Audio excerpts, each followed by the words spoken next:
So our second lesson for today is operations with polynomials, and it's exponent laws. We've already talked a little bit about exponent laws, and it's become clear to me we need a little more review. So after this lesson, the important thing today is that you're going to be able to work, well, let me get a pen.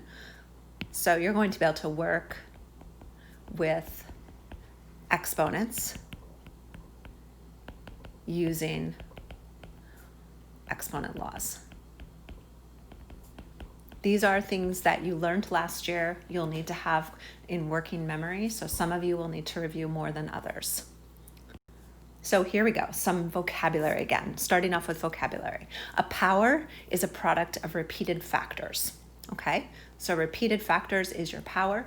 The base of a power is the repeated factor, and the exponent indicates how many times it's used. So here's an example. So we have our base is 1/2 here, and our exponent is 5. So the power is the product of the repeating factors. It's 1/2 is used 5 times. So let's take a look at this one. We talked about this situation last week in class. So -2 to the quarter power, or to the fourth power, really means -2 times -2 times -2 times -2. You take that -2 4 times. So you end up with 16, because you know a negative times a negative is a positive, so this is 4. And then I like to do this. -2 times -2 is 4, so you get your 16.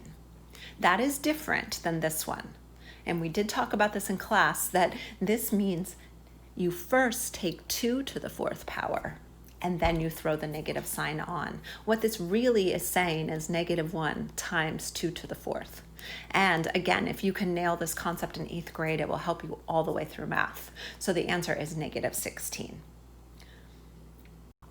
So now here are all the rules. Now, I'll be perfectly honest, I'm expecting that you came in here knowing these rules. So I am not going to dwell on them. I am going to show some things, but not everything on here. So the product rule says that you add your exponents. So you would say x to the a plus b.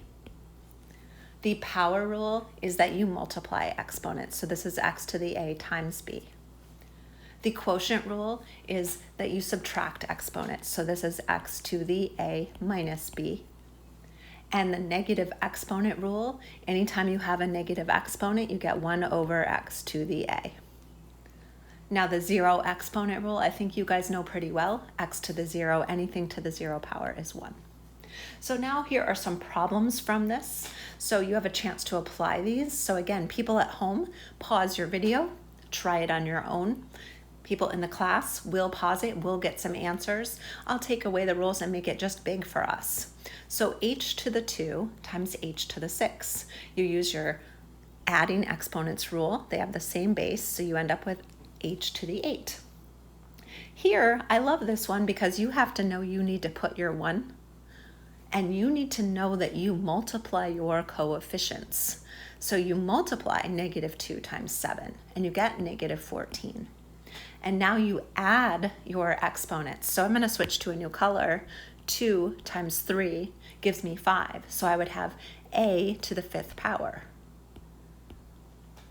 My b's, I'm just going to look down here. I have b to the 1st and b to the 1st. So I will add and have b to the 2nd. Here is another rule. You've got your rule. If you slide on over, it says you multiply for the power rule. So you end up with 2 times 3. So this is x to the 6th power. This next one, you have a 1 in front. So you need to multiply your coefficients. So we'll circle. -2 times 1 gives you -2. And now, oh, I made a mistake. I hope you caught it. So I'm going to erase that. I didn't notice this little 2 outside, so this has to get shared. So first, there is a first step. So you really have -2 to the 2nd power. So I'll rewrite this, -2 squared, and then m to the 5th squared. It's a distributive property, essentially. So -2 squared is 4. M to the 5th squared would be 5 times 2 is m to the 10th. And now you're still times m to the 3rd. I'm going to put a 1 there. So 4 times 1 gives you 4. m to the 10th, and m to the 3rd is m to the 13th. So there's a little bit to that one. This one is a quotient rule. So quotient is another word for dividing. You've got your quotient. So I'm going to put a 1 here, and you would divide. So this is really like saying 27 over 42 times x to the 5th over x to the 1st. A lot of kids forget what to do with this. You need to simplify that like it's a fraction. So think to yourself, what goes into both 27 and 42? And I know 27 can be written as 3 times 9. And I know 42 is divisible by 3 as well. So it's 3 times 14. I know that because 4 plus 2 gives me 6, and that's divisible by 3. So if I have 3 times 9 and 3 times 14, the 3's can cancel out, and I end up with 9/14. And then I'm going to drag this across. Here's my quotient rule. I subtract 5 minus 1, and I get x to the 4th.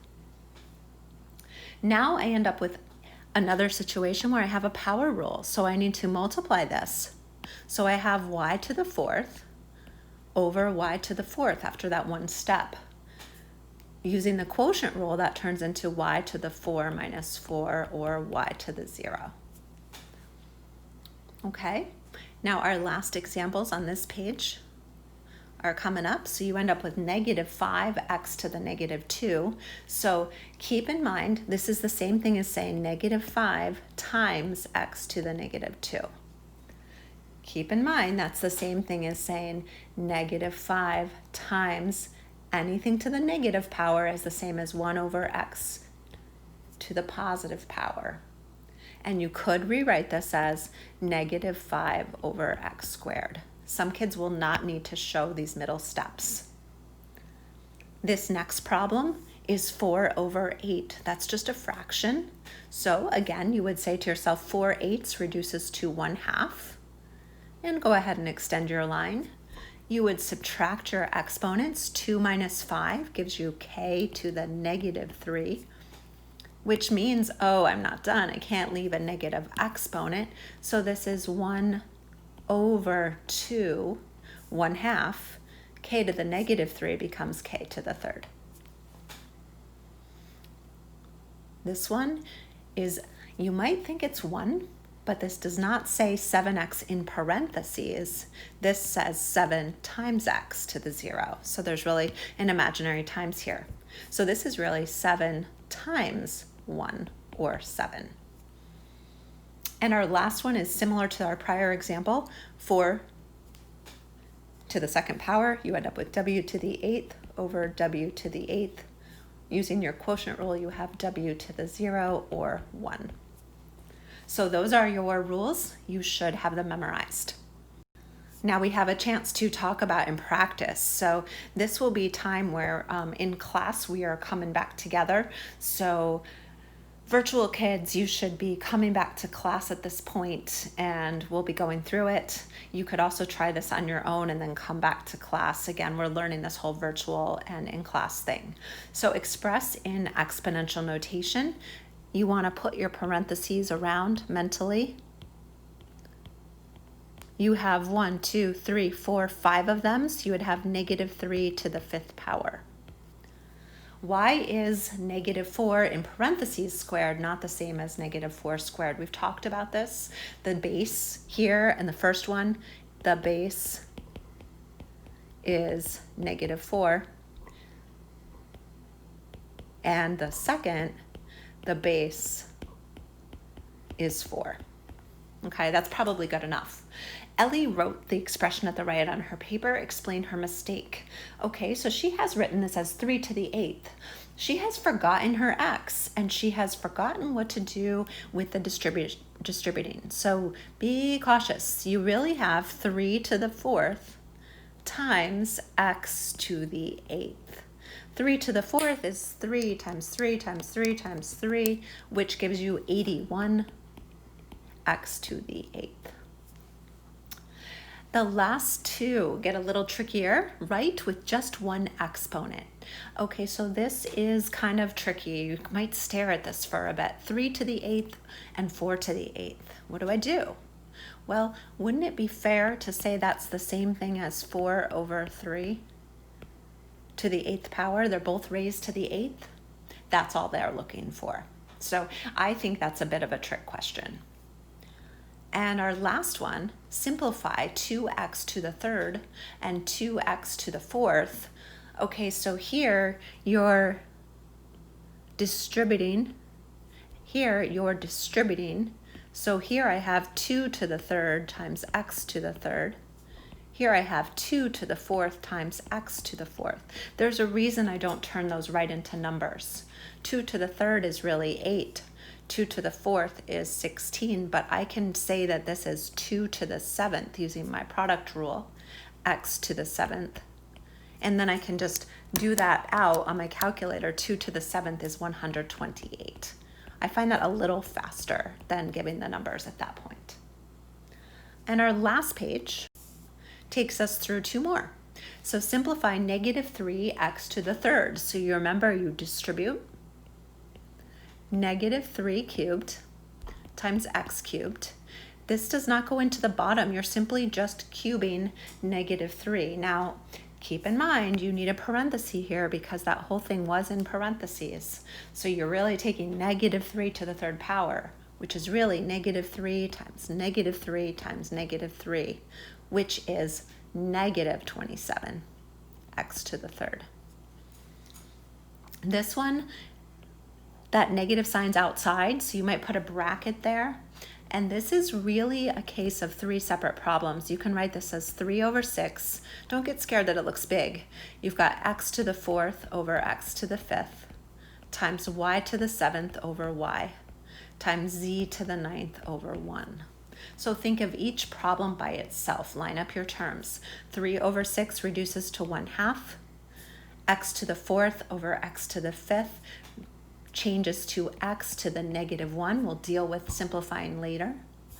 Y to the 7th over y to the 1 is really y to the 6th power. And then z to the 9th is all its own.